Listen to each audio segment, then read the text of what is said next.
Radio Mexicana, nuestras noticias, presenta. La reforma fiscal 2014 generó más daños. El decreto de beneficios para la frontera. La formalidad de las empresas es una tarea pendiente. La economía americana avanza. La proveeduría maquiladora sigue siendo el la gran concentración de pendiente poder de mexicano. mercado en México. La transparencia gubernamental continúa. No es nada personal. Nada personal. Son solo negocios. Solo Negocios Radio, las mejores entrevistas y análisis para lograr una toma de decisiones adecuada. Contáctenos. Correo electrónico. correo@solonegocios.mx. Página de internet. www.solonegocios.mx. Facebook. www.facebook.com/solonegociosmx. Twitter. @solonegocios. Y recuerde, no es nada personal, son solo negocios.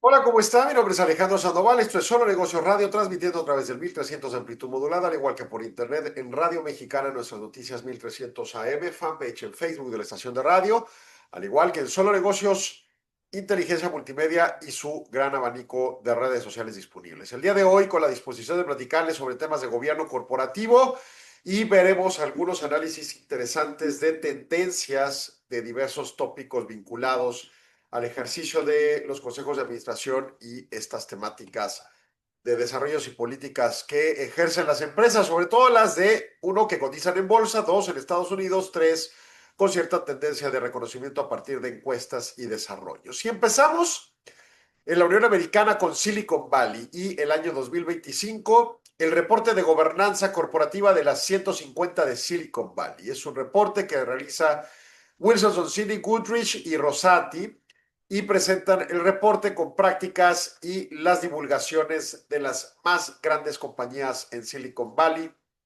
según los reportes que emitieron entre el 1 de octubre de 2024 y el 30 de septiembre de 2025, como el reporte 2025, así se le llama. Y en su caso se utiliza una metodología con clasificaciones de estas 150 más grandes compañías, matriciadas en Silicon Valley por ventas anuales, ¿no? Ese es el rango para decidir cuáles son las 150 elegidas. Y se fija un criterio de los temas de consejos, los temas de la alta gerencia, las medidas defensivas, las divulgaciones de los reportes en temas ambientales, sociales y de gobernanza, y la sustentabilidad integralmente hablando, las propuestas de los accionistas, el activismo entre los accionistas, y la compensación ejecutiva. Bueno, temas relevantes a contemplar en el derivado del reporte. Una de las cosas más recurrentes y que en México vamos hacia allá, pero no lo estamos haciendo bien, es las reuniones virtuales. Van dominando con pospandemia. El 85% de las empresas encuestadas o analizadas tuvieron reuniones virtuales en lugar de presenciales. Y entonces el tema al que voy es la determinación de cómo una asamblea remota o una junta de consejo remota es válida. Está en la ley, hay que adaptar estatutos. ¿Ya lo hizo? No, su reunión no vale. Dos, ya lo hizo en estatutos, muy bien. ¿Cómo autentifica que los pertenecientes, que los participantes sean quien dicen ser? Digo, usted ahorita, por ejemplo, en esta sesión de programa de radio, me está escuchando. El AM, pues no es la mejor señal para escuchar con la nitidez y claridad mi voz, pero en términos generales, después de 23 años al aire, pues sí, usted sabrá que si soy yo o no soy yo, ¿no? En términos generales. Pero con la inteligencia artificial y la tecnología disponible, bien podría haber una clonación de voz. Y quizá yo no sea Alejandro Sandoval, sino un robot o alguien más usando mi voz para hablar de este programa.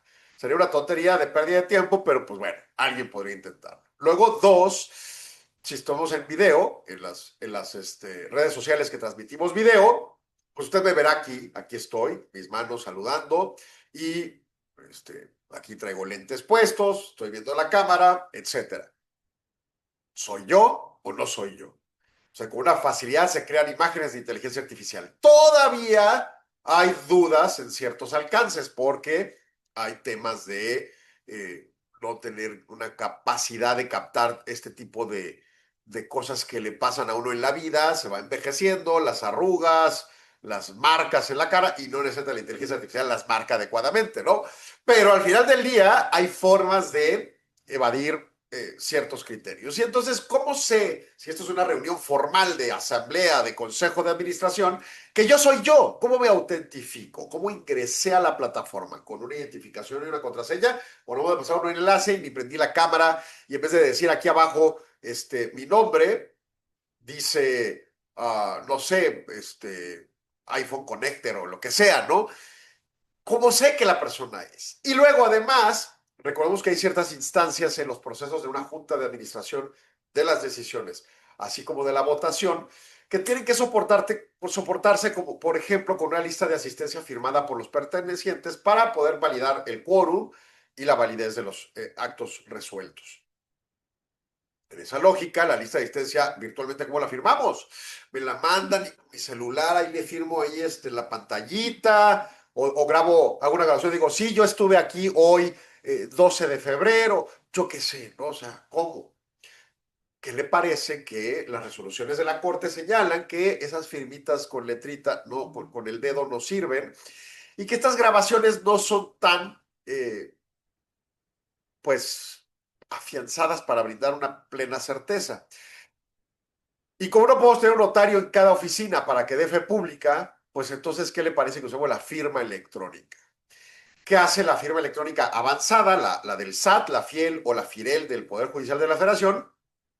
A la hora de firmar, pues en mi computadora capta la hora, el día, puede haber una alteración, por supuesto estoy de acuerdo, se va a un servidor de la autoridad que tiene fe pública, estampa la hora y el día en que confirmó la veracidad de que quien firma es quien está ya en el servidor soportado con sus biométricos y demás que tienen en control ellos, y regresa y se estampa un sello digital, una codificación de programación que dice, yo, autoridad que da fe pública con esta firma electrónica, digo que en este momento fue firmado tal documento que me están mandando para reconocer.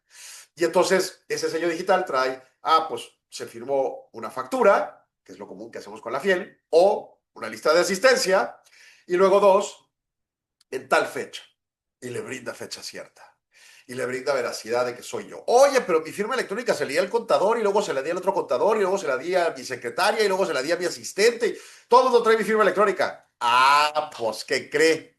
Deje de hacer estupideces y no ande regalando su firma electrónica. Y si lo hace, firme un contrato de responsiva de qué es lo que se está firmando, porque no vayan a entrar a una junta de consejo a tomar decisiones por usted cuando es su responsabilidad y el que se vaya a la cárcel es usted. Tenga cuidado. Reuniones virtuales, regularicemos cómo deben de ser, si no, no son válidas. Punto. Es una tendencia, es una facilitación de vida, excelente, hagámoslas, pero jurídicamente válidas. Divulgaciones ESG o ASG por medio de poderes. Bueno, sigue siendo una posición predominante que en este tipo de empresas de Silicon Valley hay una tendencia de continuar reportando y validando las divulgaciones de ASG, pero hay una disminución. Se tenía más o menos una tendencia de 89% y ahora anda en el 79%. Como empieza el gobierno actual de Estados Unidos a quitar este tipo de requisitos, pues para los que cotizan en bolsa, pues hay empresas que dicen, pues ya no reportes, ¿no? En los últimos 3 trimestres de publicaciones ASG, 96% de las empresas, de las más grandes 50 empresas lo están haciendo. O sea, las más grandes le entran porque le entran básicamente. Las medianas, o sea, de la 51 a la 150 son las que pueden disminuir un poco su tendencia.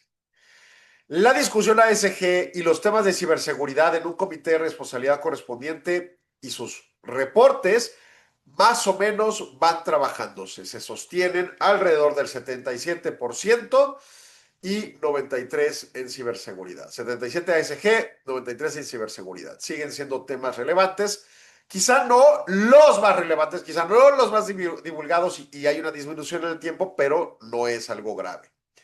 Divulgación de capital humano ha bajado. Solo el 66% incluye la divulgación correspondiente comparado con el 74% del año pasado.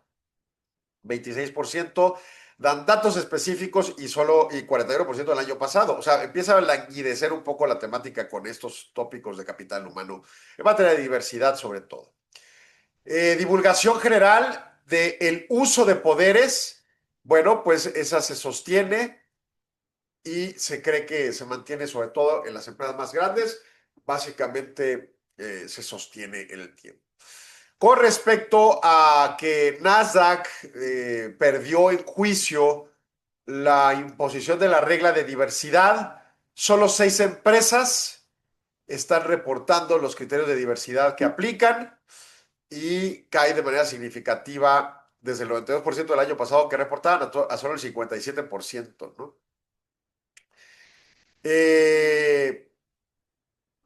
Caída emblemática en la divulgación de diversidad y caen pues, de manera relevante desde el 62% hasta el 20%, ¿no? El tema de que, bueno, hay diferentes métricas de cómo evalúan diversidad, pero el tópico de divulgación de diversidad más o menos, sobre todo a nivel alta dirección, 20% sí lo está divulgando y en su caso, aún así, sí hay una tendencia de continuar la divulgación, sobre todo con los respaldos étnicos. Ya saben que en Estados Unidos son muy ocupados de que si eres hispano, asiático, afroamericano, blanco, etc. En fin, esos son algunos de los criterios de temas de diversidad. Número de mujeres en puestos ejecutivos, 20%, más alto que directivos. Dirección general es solo el 6.7%, sigue muy bajo ese alcance. Y las empresas más grandes tienen un consejo sin clasificación y básicamente, pues, así lo estructuran, ¿no? Básicamente la expectativa para 2026 es que las empresas esperan que continúen con la misma tendencia de estas métricas, aún con la eliminación de la Security and Exchange Commission con respecto a la divulgación de clima y de temas de diversidad. Pero, bueno, pues si bien esa sí cayó de manera fuerte, en general se considera que puede haber una tendencia inercial en este 2026. Veremos. En fin, pues ahí la temática de la divulgación de las empresas modelo de Silicon Valley. Vamos a corte, regresamos en segundos, no se vaya, sigan Solo Negocios. Regresamos, no se vaya. Continúe en Radio Mexicana 1300 AM con Solo Negocios Radio. ¿Sabías que entender la compleja relación entre el marco legal, el mundo de los negocios y el escenario internacional es un factor clave para el abogado de empresa? Soy Enrique Hernández, coordinador del Diplomado de Negocios de la Asociación Nacional de Abogados de Empresa, ANADE, y el motivo de este mensaje es invitarte a participar en la 4ª edición de nuestro diplomado, el cual cuenta con un nuevo e innovador programa acorde con los cambios jurídicos que hoy imperan en el sector empresarial. Durante este diplomado no solo tendrás acceso a profesores expertos, abogados especialistas en derecho corporativo, finanzas, inteligencia artificial en la abogacía y negociación, entre otros, sino que vivirás una experiencia práctica cercana a los retos que hoy enfrentan las empresas. No dejes de participar y sumarte con un grupo selecto de abogados que estarán en el diplomado. Te esperamos.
Ser socia IMEF es un privilegio. Me ha dado la posibilidad de crecer profesionalmente, de conocer que en México hay muchos Méxicos financieros y económicos, de conocer a través de los ojos de sus socios la razón social de IMEF, emitir información técnica, financiera, económica, objetiva, ordenada y concreta, que permite medir el crecimiento de México. Ser socio IMEF es un orgullo.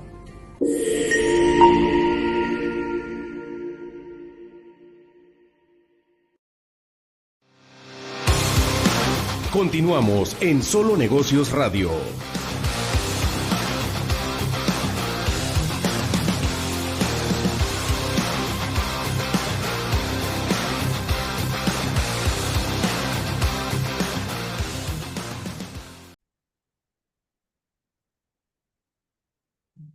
Continuamos en Solo Negocios Radio y nos vamos ahora con la temática del artículo de cómo evolucionan los derechos de los accionistas desde la óptica del Factbook, el libro de hechos de gobernanza corporativa de la OCDE en 2025, la aplicación de este documento de prácticas de gobierno corporativo.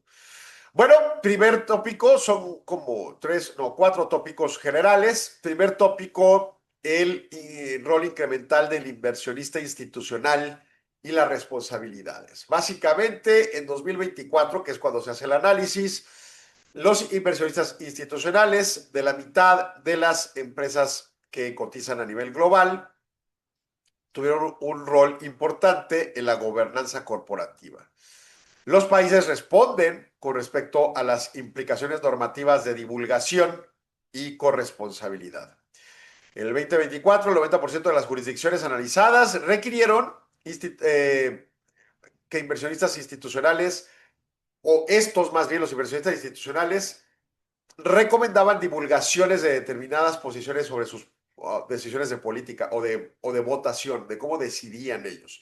Y ojo, ¿quién es el inversionista institucional primero? Pues fondos de inversión, ¿no? Fondos de inversión como BlackRock, uno de los más grandes en el planeta, pero también una Afore y también alguna administradora de recursos que maneja 401ks en los Estados Unidos, por ejemplo, etc. Bueno, hace una década, solo el 50% de las jurisdicciones analizadas requerían la divulgación de cómo votan los inversionistas institucionales. Ahora le están requiriendo hasta el 90% de estas jurisdicciones. Y bueno, pues básicamente es importante señalar que en prácticamente todas hoy en día se obliga a divulgar si hay conflictos de interés. En el 2014 solo el 59% de las regiones obligaban a ello. De manera paralela, 40% de las jurisdicciones ahora tienen códigos de responsabilidad que inducen al inversionista institucional a estar involucrados en los procesos de reporteo, divulgación de la empresa donde invierten. En muchos mercados, estos códigos se construyen a través de temas subsectoriales, o sea, vamos, la industria de servicios profesionales, la industria manufacturera de metales, yo qué sé, ¿no? O y en ciertas regiones ocurre más, como Canadá, Holanda y Singapur. En general, los códigos voluntarios complementan reglas formales que inducen a que los propietarios de estos fondos internacionales, perdón, fondos nacionales y fondos extranjeros tengan un involucramiento constante en las empresas con las que se involucran. Tema 2 central, repensando los derechos de votación, más allá del principio de una acción, un voto. Ya sabe que lo lógico es, por ejemplo, pienso en la Ley General de Sociedades Mercantiles, sociedades anónimas, yo tengo una acción, tengo derecho de ese voto o esa proporción de votación, ¿no? Es un voto, una acción. Pero empieza a crecer en las jurisdicciones la idea de abandonar esta idea tradicional y entrar en sistemas de estructuras de capital más flexibles. ¿Cómo? Pues sí. Tenemos en varios países de la OCDE y del G20 clases de acciones. Por ejemplo, las acciones preferentes que no tienen derecho de voto pero si la empresa, vamos al extremo negativo, va a quebrar, son los primeros a los que se les paga dentro del grupo de accionistas. O si la empresa este año decide no pagar dividendos, a esos sí les pagan dividendos a fuerza, aunque no tienen derecho de voto. O sea, se dan estas estructuras de quita y daca, vamos a pensar, ¿no? En esa lógica, pues empieza a crecer esta perspectiva con acuerdos, por ejemplo, de restricción. Entonces, el 60% de los países permiten a las empresas emitir acciones con diferentes poderes de voto. 44% había en el 2020. O sea, va creciendo las modificaciones normativas en las leyes de sociedades mercantiles para estos efectos, ¿no? Por ejemplo, en China, Irlanda, México y Arabia Saudita hubo actualizaciones en nuestras estructuras jurídicas y pues no pasaba antes, ¿verdad? Esto en el rango 2020-2024. Por otro lado, las jurisdicciones donde prohíben la diversidad de tipos de acciones, pues cayó en 2020 había el 40% de países que eran cerrados aquí. Un voto, una acción, punto. Y hoy en día nomás el 27% de los países están en esa instancia. Entonces el mundo se flexibiliza. ¿Por qué es importante entender esta flexibilización? Bueno, porque da escenarios de oportunidad. Si yo quiero tener una empresa que no cotiza en bolsa, quiere inversionistas ángeles y tengo mi guión estructurado de cómo quiero llevar la empresa, puedo abrirla por medio de, por ejemplo, una SAPI y plantearles, oye, yo te doy estos derechos a cambio de que inviertas. Vas a invertir 2 años, yo en 2 años te regreso tu dinero y en los 2 años te va a dar esta rentabilidad o la rentabilidad que resulte, pero te la garantizo. En cambio, a los demás accionistas ordinarios no le voy a pagar rentabilidad, ya está dictado desde ahorita. No va a haber rentabilidad pagada en los siguientes 2 años. Ese tipo de cuestiones se podrían construir en ciertas jurisdicciones donde la legislación lo permita. Habrá legislaciones donde no permita ciertas restricciones, ¿no? Habrá legislaciones donde permita temporalidades de pertenencia. Oye, tú vas a ser socio 2 años y luego te vas. Hay normas, las sociedades ordinarias anónimas no permiten eso. O sea, tú vendes acciones a un accionista y ya te casaste con ese accionista para el resto de tu vida, a menos que el accionista se quiera ir. Realmente hay pocas posibilidades para sacarlo, ¿no? En términos estrictamente jurídicos de ya no lo queremos aquí, habrá implicaciones, pero bueno. Para los efectos de empresas que cotizan en bolsa, obviamente el ser más flexible induce a que haya más actividad de formación de capital y en particular de empresas que quieran emitir acciones en bolsa, ¿no? Y entonces esto permite que con grados de flexibilidad haya esa tendencia. También hay que fincar jurídicamente lineamientos y umbrales de acción para que esto no provoque una posición de falta de protección plena a los accionistas. O sea, el accionista está confiando que pues, te da su dinero para que gane dinero. Quizá no le quieras dar ciertos derechos, pero no le puedes restringir todos. O sea, no es robo, ¿no? Lo que pueda ocurrir, no es válido. Y las cláusulas sunset, como estas de cierto precio, de cierto tiempo, o de la conversión, por ejemplo, deuda a capital, etcétera, etcétera, que también puede ocurrir.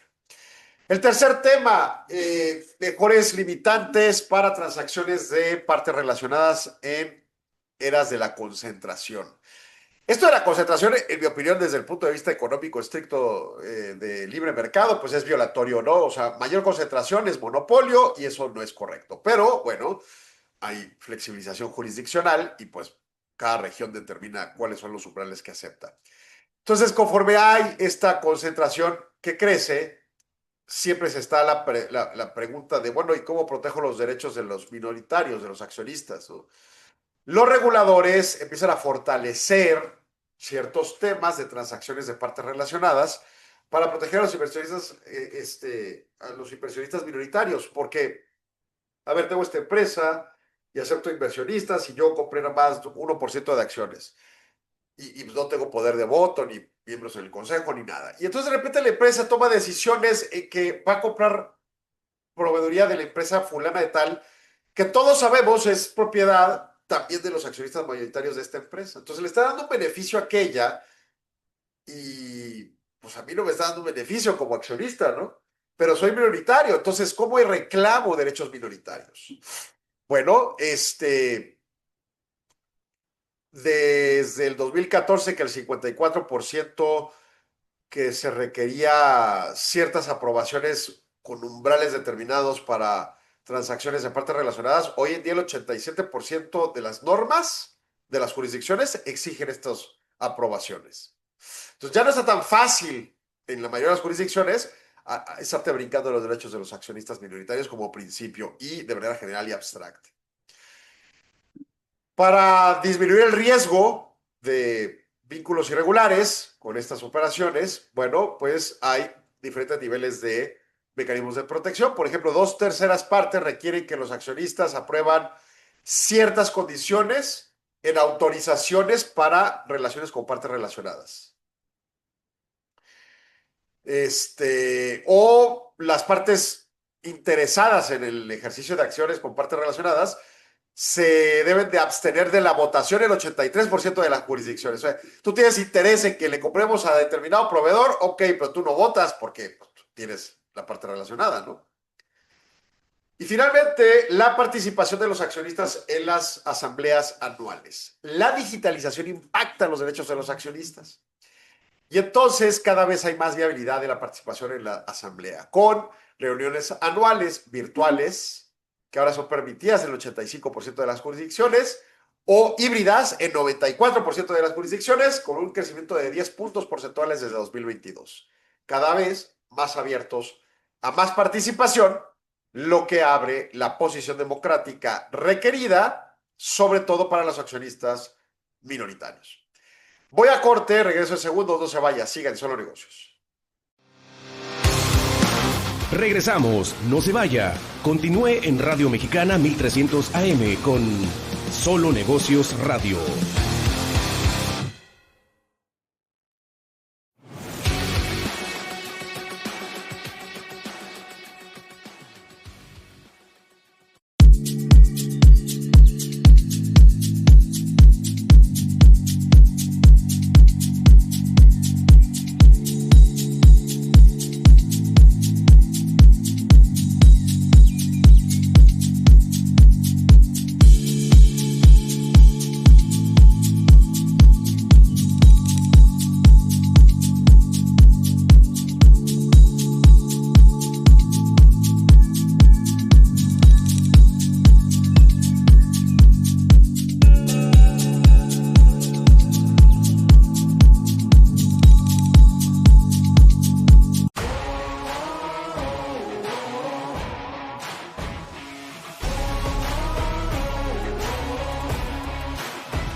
Amistad. Información. Crecimiento. Contribuir. Construir en México. Es compartir con grandes personas que queremos cambiar México. Es la oportunidad de comunicar información que nos permita tomar decisiones para un mejor México. A mí es crecimiento porque a través de aportar a los demás crecemos como personas y como profesionales. El IMEF es contribuir a los demás, la oportunidad de crear valor. Desde el IMEF podemos proporcionar datos, información financiera que nos ayude a construir un mejor país.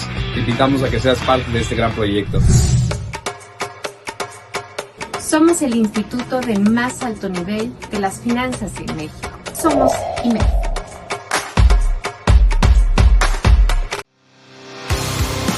Continuamos en Solo Negocios Radio.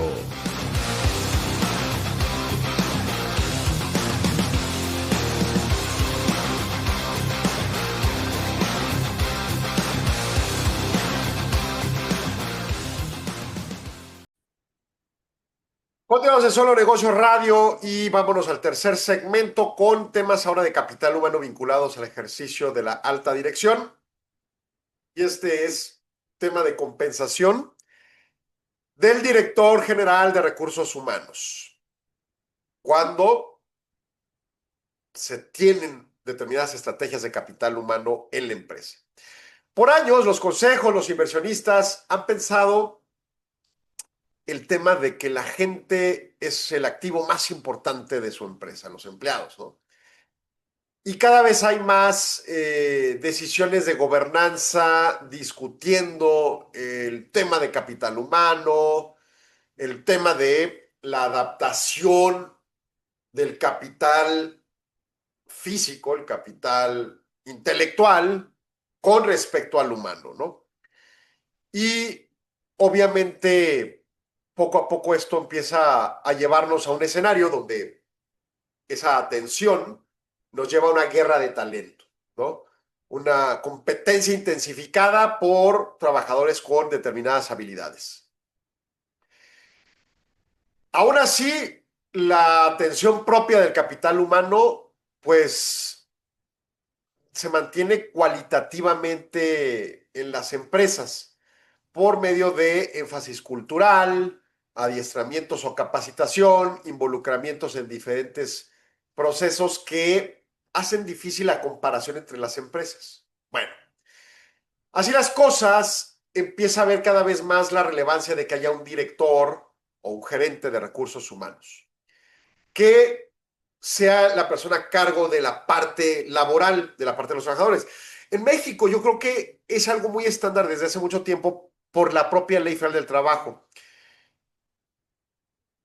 Y es que tiene tantos exigimientos que si bien no cambiaron durante décadas, hasta 2015 más o menos, bueno, 2011 fue la primera reforma del nuevo set de reformas, pero más o menos entre 2011 y 2016 que se empezaron a discutir temas que empezaron a provocar que de 2017 con reforma constitucional a la fecha ha habido 100,000 cambios de la Ley Federal del Trabajo y sus vinculadas, pero hacia atrás la compleja administración de recursos humanos bajo la Ley Federal del Trabajo pues requería a un gerente de recursos humanos, ¿no? Entonces, esto sería más como para Estados Unidos, pero ciertamente el rol ha empezado a tener más relevancia.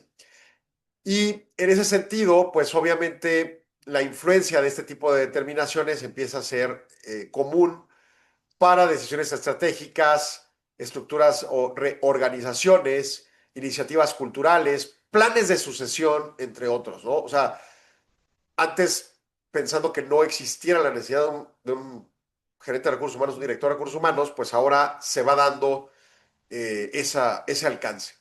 En muchas organizaciones, el director trabaja a la par con el director financiero y el director de operaciones como miembros top de lo que le llamamos la alta dirección, ¿no? O sea, el director general, director financiero, director de operaciones, director de recursos humanos. Y esto refleja cómo empieza a haber una permeabilidad horizontalizada en vez de vertical de la jerarquía organizacional, o sea, más verticalizada para fijar en departamentos las responsabilidades, sobre todo entre más grandes las empresas, porque es difícil verticalizarla.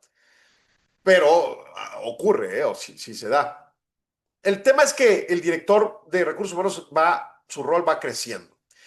En algunas empresas incluso es un asociado estratégico con mucha autoridad y recursos. En otras es más administrativo para precisamente administrar como pasaba en México hacia el pasado, ¿no? Y bueno, pues dependerá de la proclividad para fortalecer a la gente y su cultura, o si empieza a haber menos atención en la gente, dependiendo de muchos aspectos de las empresas. Por eso es muy difícil y subjetivo compararlas, ¿no?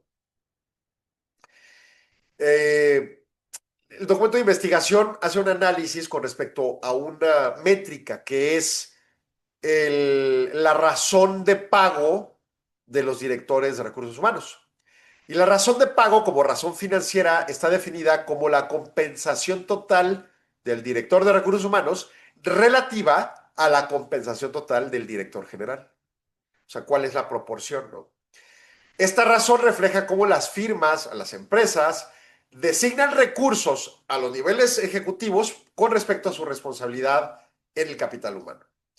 Y es todo un tema, porque uno pensará, bueno, en la alta gerencia ganan muchísimo. Hay muchas empresas, chicas sobre todo, que los salarios entre la gerencia y los operativos no son muy distantes.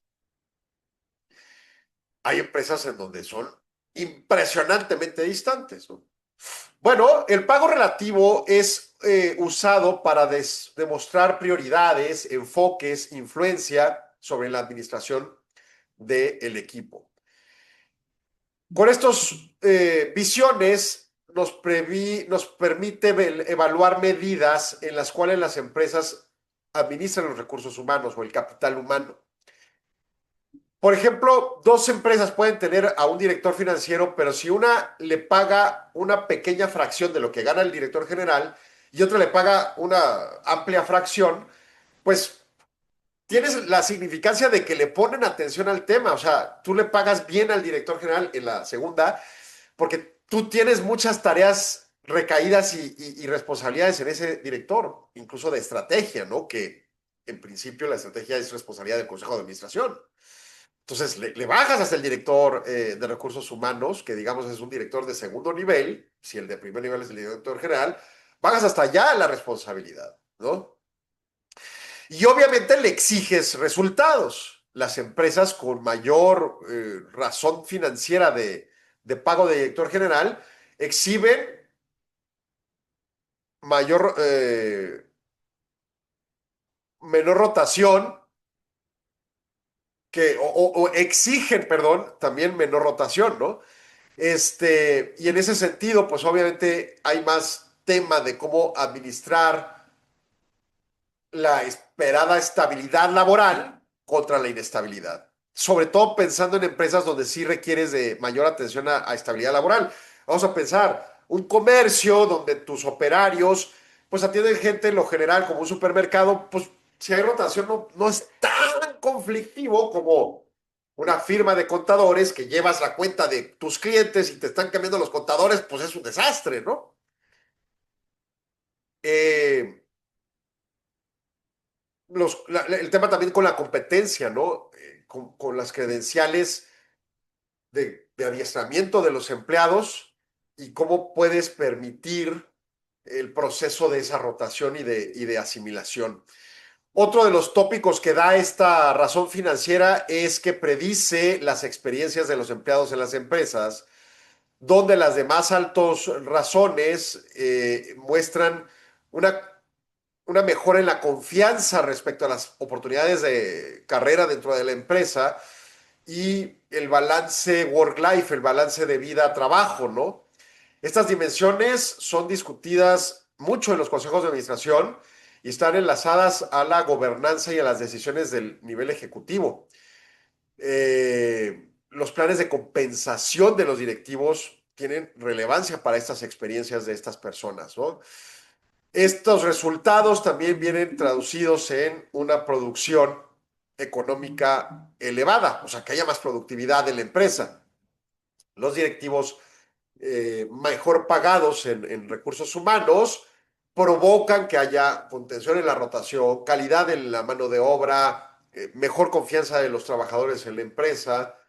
Y ante ello, pues obviamente hay indicadores fuertes e intangibles de múltiples medidas, innovación en la productividad, incluso hasta en la generación de patentes en algunos casos que le es competente al subsector, ¿no? Se atribuye esto pues a que el empleado nuevo que llega, digo en cierta medida, menor quizá, pero en cierta medida, el nuevo empleado que llega pues ve esta mejor cultura en donde se respeta este desarrollo profesional y se le paga bien a la gente y entonces la gente se queda, ¿no? Estos cambios tienen mejores retornos en las acciones. Bueno, pues el resultado, como pregunta, se examina el alcance con respecto a estas razones y sí se encuentra que las empresas donde el capital humano tiene mejores percepciones provocan mejores percepciones para los accionistas, ¿no? Y entonces el resultado permite que se conciba que pagar mejor a tu personal, sobre todo en la estructura más alta, en términos equitativos, ¿eh? No me refiero a que estos ganen, los directivos ganen millones y los operarios ganen centavos, no. Pero que la estructura de alta gerencia sea equitativa, o sea, el director general respecto a los directores financiero, jurídico, operativo, etcétera, y de recursos humanos, permite afianzar ese segmento como uno que se compromete más para provocar resultados productivos y que en última instancia se traducen en propiamente estos resultados de retorno en accionistas, ¿no? Bueno, se sugiere entonces que se distingan, por ejemplo, ciertos cambios simbólicos en las organizaciones con cambios en donde sí hay delegaciones normativas de facultades, por ejemplo, como le digo, ya no solo es facultad del Consejo de Administración la estrategia, sino la delegó al director y el director general al director de recursos humanos, como por ejemplo, ¿no? Y entonces hay delegaciones normadas, escritas, que se delegan. Empoderamiento de estos directores que permiten que haya decisiones de consideración de capital humano con influencia estratégica en contratación, diseño organizacional, etcétera, etcétera. O sea, la clave es, ¿lo empoderas o no lo empoderas? Y una métrica para evaluar ese empoderamiento es la razón financiera de las percepciones totales del director general y del director de recursos humanos contra el director general, ¿no? Ese es el ánimo de la evaluación. Bueno, voy a corte, regreso en segundos, no se vaya, siga aquí en Solo Negocios. Regresamos, no se vaya. Continúe en Radio Mexicana 1300 AM con Solo Negocios Radio. Una de las decisiones más estratégicas de mi carrera profesional ha sido cursar un diplomado de ANADE. Soy Nashua Nonet, abogada de empresa, experta en compliance, en prevención de lavado de dinero y en anticorrupción. Este diplomado me permitió acceder a un conocimiento práctico y actualizado, impartido por especialistas que no solo hablan de teoría, sino que trabajan diariamente con casos reales. Hoy puedo aportar soluciones más sólidas a la alta dirección. Tengo una ventaja competitiva frente a otros perfiles jurídicos y corporativos. Y sobre todo, me siento preparada para ser un agente de cambio. Invertir en este diplomado no fue solo una decisión académica, fue una apuesta por el futuro.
Ser parte de IMEF para mí es algo esencial porque me permite estar actualizado en la información financiera, la cual es muy necesaria para la toma de decisiones tanto empresariales como gubernamentales como personales.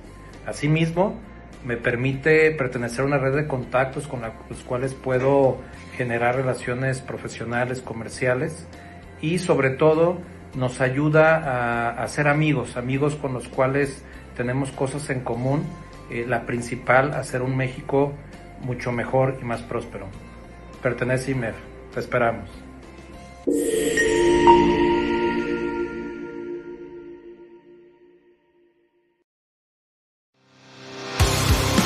Continuamos en Solo Negocios Radio.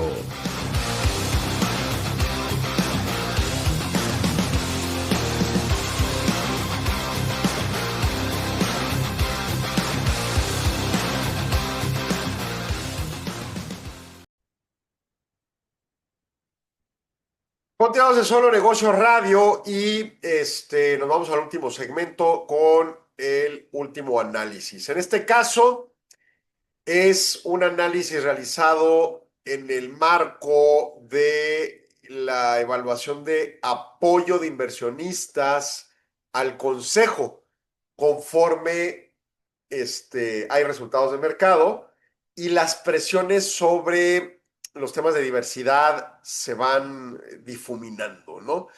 Es un análisis de Ross Carney de Diligent Market Intelligence, que con el análisis que hace esta empresa de datos de las empresas estadounidenses que cotizan en bolsa con respecto a las elecciones de los directivos o de los consejos de administración. Por ejemplo, en la campaña 2024-2025 hubo un soporte del 94.2% de las asambleas, desde el 93.7% de un año atrás y el 93.4% de 2 años atrás. O sea, hay una cierta tendencia de que van teniendo mejor respaldo los consejos de administración hoy en día que antes. En las empresas del Russell 3000, el apoyo promedio de las decisiones de respaldar al consejo de administración fue el 95%, cuando habría sido el 94.7% un año atrás y el 94.3% 2 años atrás. En el Standard & Poor's, 96.3% en la última evaluación, 96% un año atrás, 95.6% un año atrás. O sea, empieza a ver, y sobre todo yo creo que 2025 la muestra de un año de altísima volatilidad y complejidad, y los resultados del mercado fueron buenos. Y ante ello hay respaldo de los accionistas. Eso es lo que significaría este análisis, ¿no? Hay una evidencia de lo que le llaman el árbol grande. Perdón, los tres grandes, perdón, el árbol grande, Big Tree. En el Standard & Poor's 500, por ejemplo, BlackRock respaldó el 98.72% de los directivos en sus propuestas de reelección, cuando lo había hecho el 98.55% un año atrás. Y es, bueno, pues obviamente el inversionista institucional más grande del mundo, ¿no? En el Russell 3000 se hizo el 95.07% y el Standard & Poor's se hizo en el 99.3%. De los tres, se da un crecimiento importante en el apoyo, por ejemplo, de State Street, otro inversionista institucional, desde 92.6% hasta 95.3%.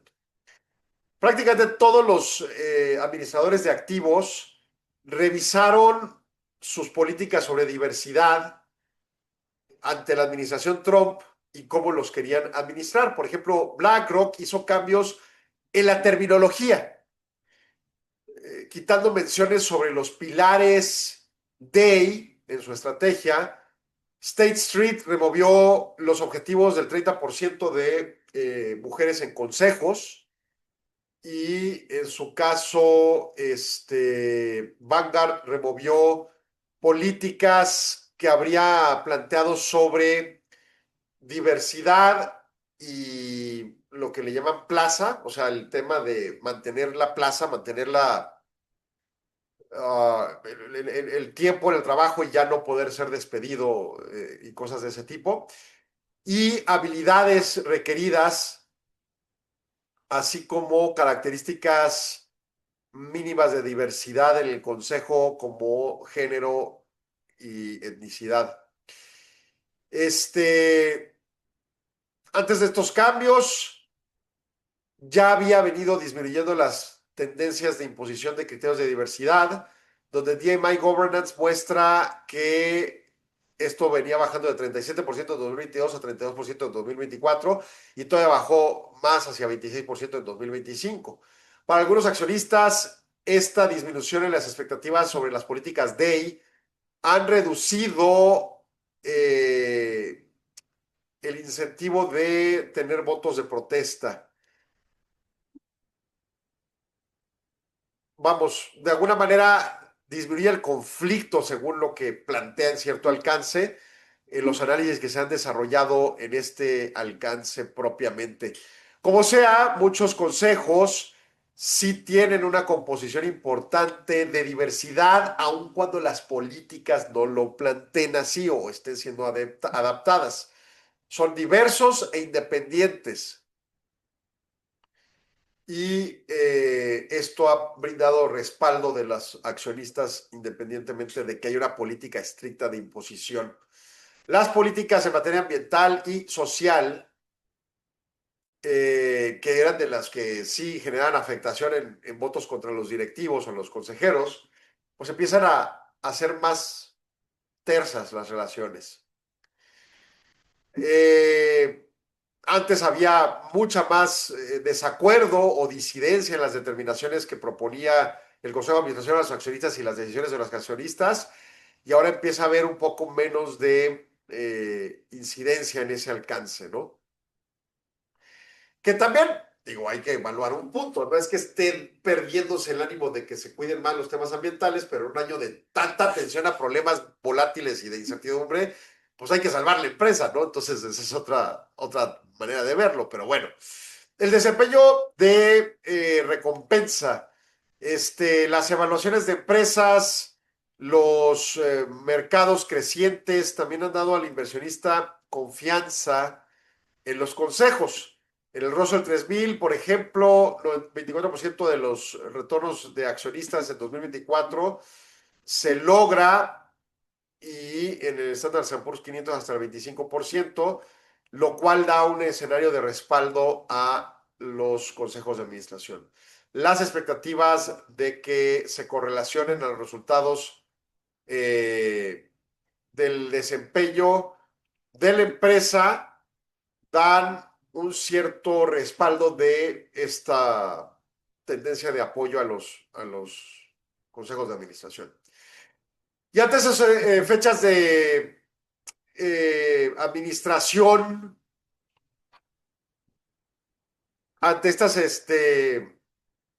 escenarios de incertidumbre y la administración ante la incertidumbre, bueno, pues obviamente, y bajo la concepción, lo que se concibió en 2025 de alguna manera hace ver que se sostendrá, uno, la incertidumbre de 2026 y dos, estos respaldos a los consejos para enfrentar estos escenarios de incertidumbre.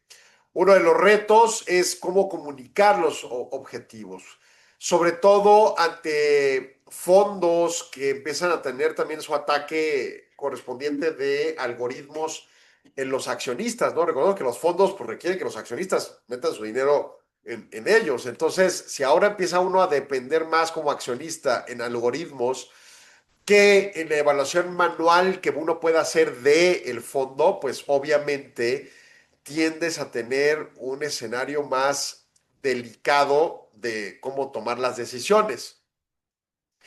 Y los mecanismos de comunicación. También el reto se extiende a ambos lados de la base de inversionistas. Por ejemplo, el que resuene cómo la comunicación llega a los inversionistas al menudeo y por otro lado llega a la perspectiva de inversionistas institucionales. El escenario viene más complejo cuando requiere de navegar en involucramientos más profundos con los inversionistas y su diversidad de origen.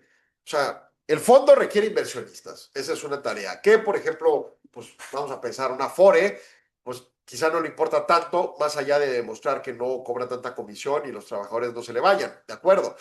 Pero luego, cuando la Afore va como inversionista, pero luego, por otro lado, va el gran inversionista individual, el Carlos Slim, vamos a pensar, pues cómo hay esa colusión o esa colisión o esa armonía entre los procesos de determinación que cada uno de estos plantean y los respaldos eventuales a los consejos. Sobre todo si en esos consejos pues se encuentra gente decidida o planteada por estos inversionistas individuales. O sea, por ejemplo, en Telmex, los consejeros de administración fueron puestos por la familia de Carlos Slim, que son accionistas de la empresa, pero no son los únicos accionistas. Hay muchísimos accionistas en el mercado, hay inversionistas institucionales. Y entonces, ¿cómo se da esa relación entre unos y otros con las visiones que cada quien traiga, ¿no? Muchas veces escuchamos a precisamente Carlos Slim hablar de cosas decididas en Telmex y nunca escuchamos a los inversionistas institucionales. Bueno, ¿qué pasa en Apple? ¿Qué pasa en Microsoft? ¿Qué pasa en A, B, C, D empresa con estas características, ¿no?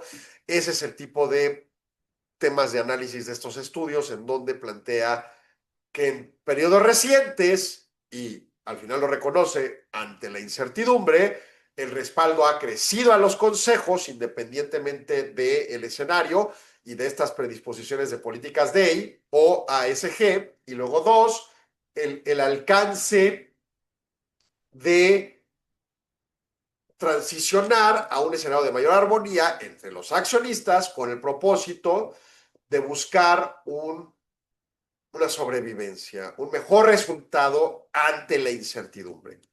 Que habrá que ser tajante en el argumento. Esto es algo o sea, es claro, el resultado de los procesos económicos del 2025 fueron mucho mejores de lo esperado, porque se esperaba lo más terrible, sobre todo ante las posiciones políticas comerciales de Estados Unidos. Y como cedieron muchísimo, pues entonces hubo espacio para la resiliencia. La pregunta es, ¿vamos a seguir la misma? La respuesta es aparentemente sí, y por lo tanto es, respalden a los consejos, porque probablemente no pase nada, pero como por ejemplo una cancelación de tratado, pero tienen que tener respaldo para enfrentar estos escenarios, y luego pasamos entonces a segundo plano nuestros intereses de políticas ASG. Ya las discutiremos después, por ejemplo, ¿no? No es que se pierdan para desaparecer para siempre, simplemente el entorno nos obliga a ciertas acciones. Esa es mi lectura. Voy a corte. No, ya se nos acabó el programa, perdón. Nos escuchamos mañana en punto de las 4 de la tarde. Arturo Galarza, muchas gracias por tu apoyo en cabina y pásenlas excelentes. Hasta pronto. Muy buenas tardes tengan todos.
Agradecemos su atención. Nos escuchamos de lunes a viernes de 4 a 5 p.m. a través de Radio Mexicana 1300 AM. Contáctenos. Correo electrónico. correo@solonegocios.mx. Página de internet. www.solonegocios.mx. Facebook. www.facebook.com/solonegociosmx. Twitter. @solonegocios. Y recuerde, no es nada personal, son solo negocios. Radio Mexicana, nuestras noticias, presentó.